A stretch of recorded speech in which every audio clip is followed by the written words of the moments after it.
I absolutely love Avatar: The Last Airbender. It's my favorite show of all time. I watch it at least once a year.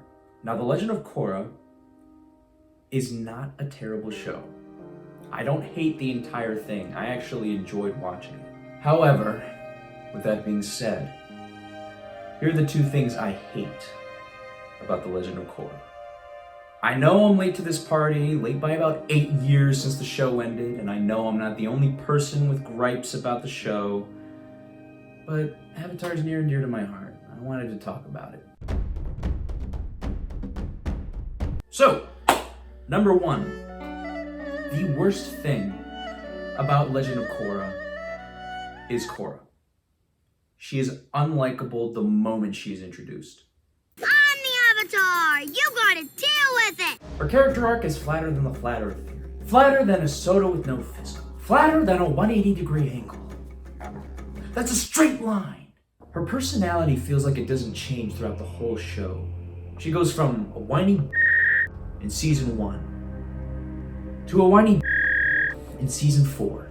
She's stuck with this arrogant attitude that she can do whatever she wants and everything has to go her way because she's the Avatar. Exhibit A. There's nothing wrong with me. I've been practicing just like you taught me, but it isn't sinking in, okay? It hasn't clicked like you said it would. Korra, this isn't something you can force. If you would only listen to me. I have been, but you know what I think? Maybe the problem isn't me. Maybe the reason I haven't learned airbending yet is because you're a terrible teacher. Exhibit B. You ratted me out to the president? Korra, let me explain. Explain why my boyfriend stabbed me in the back? Look, the President of the Republic asked me a direct question.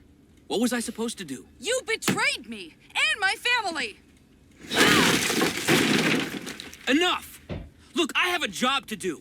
I can't constantly be worrying about keeping you from making another huge mistake. Well, I have a job to do too, only it seems like you're always standing in the way of me getting it done. Exhibit C. Whoever these guys are, they're more powerful than we thought. And more dangerous. That's why we have to find them. We're going to hold off our search for airbenders and hunt down Aiwei. Naga can track his scent. And I bet if we find Aiwei, we'll find Zahir. No, we're not hunting this group. There could be other secret agents in other parts of the world looking for you right now. I'm taking you back to Republic City where I can protect you. If I wasn't safe here, then I'm not safe anywhere. I have to stop them. It's too dangerous. You are not going. Stop trying to protect me. I'm the Avatar. This is my job. And D. Spirits worked with Unalaq. He was misusing Vatu's power during harmonic convergence to force spirits to fight you.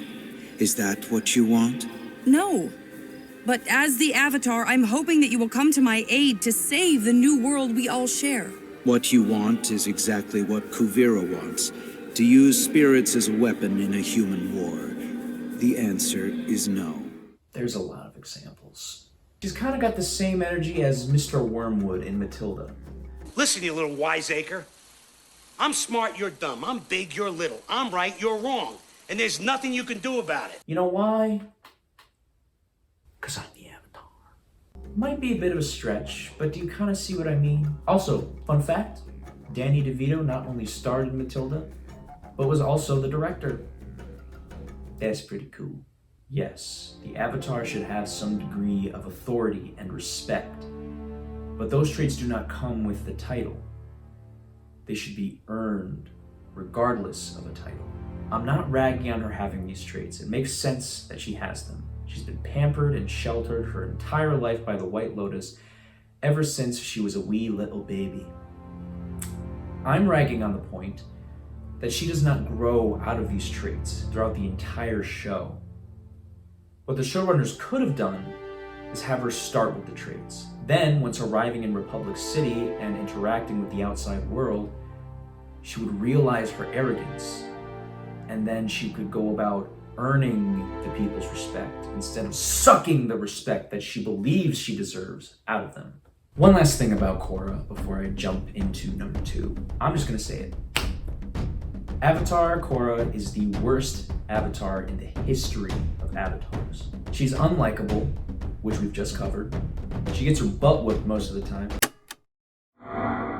Hey everyone, I'm in the midst of editing and I realized it's not that Korra gets her butt whooped most of the time.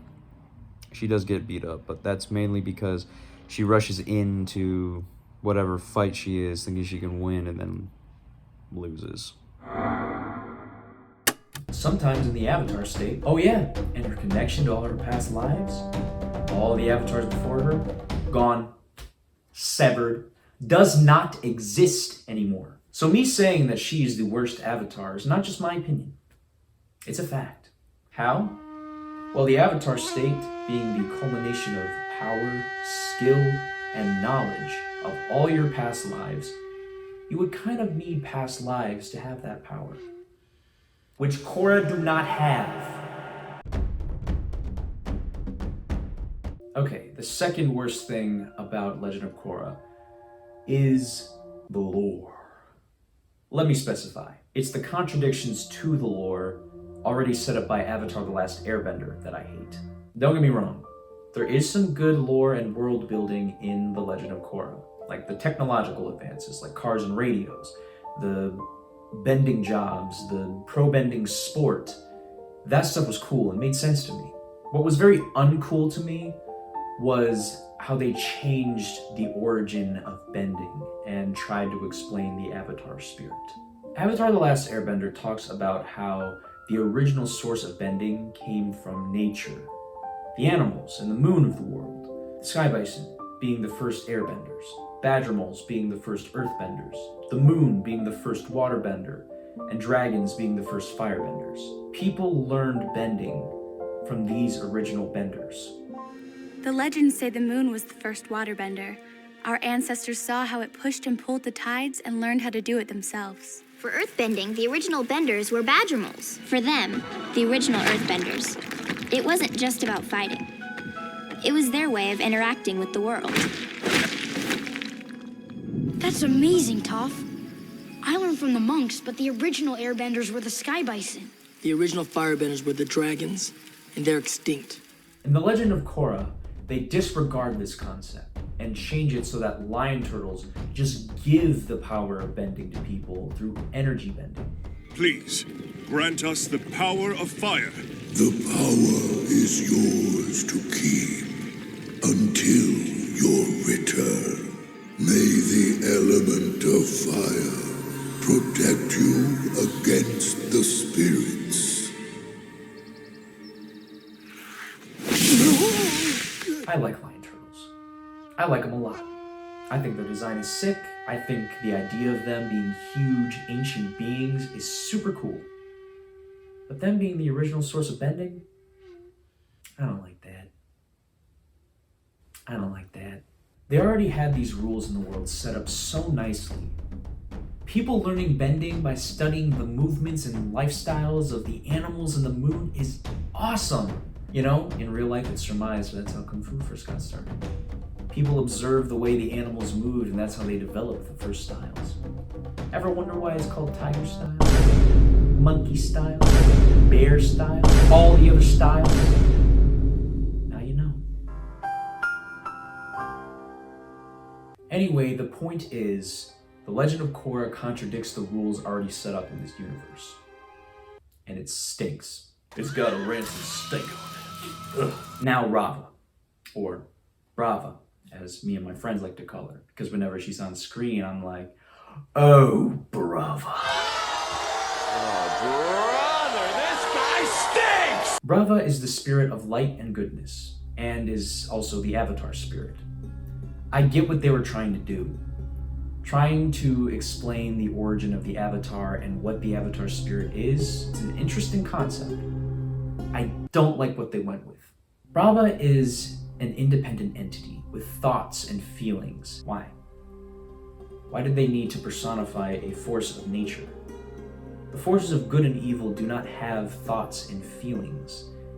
The people that they manifest themselves in do. Good and evil are always at war. There cannot be one without the other. You know, yin and yang. Good concept. How the showrunners could have explained the origin of the Avatar spirit could have gone something like this. Ever since the beginning of this world, evil manifested itself each generation. To balance the world, Good manifested itself in the form of the Avatar spirit. Very basic idea. Could be good, could be bad. I honestly prefer it to the Brava concept. Hey, if I'm gonna complain about something, may as well offer a solution, even if it's a bad one. The Legend of Korra is not a terrible show. I enjoyed watching it. Animation, mwah. Music, mwah. Acting, mwah. Bending, mwah.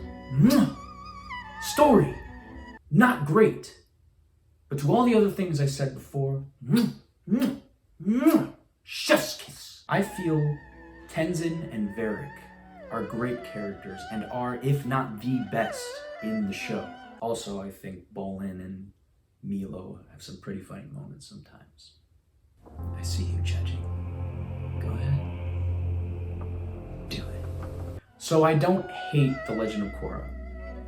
I hate the main character and the contradictions to the lore that comes with it.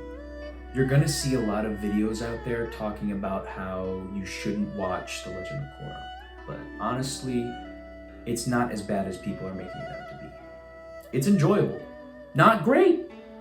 Not the best. But it's enjoyable. It's worth a watch. Speaking of which, thank you for watching this video. Bye.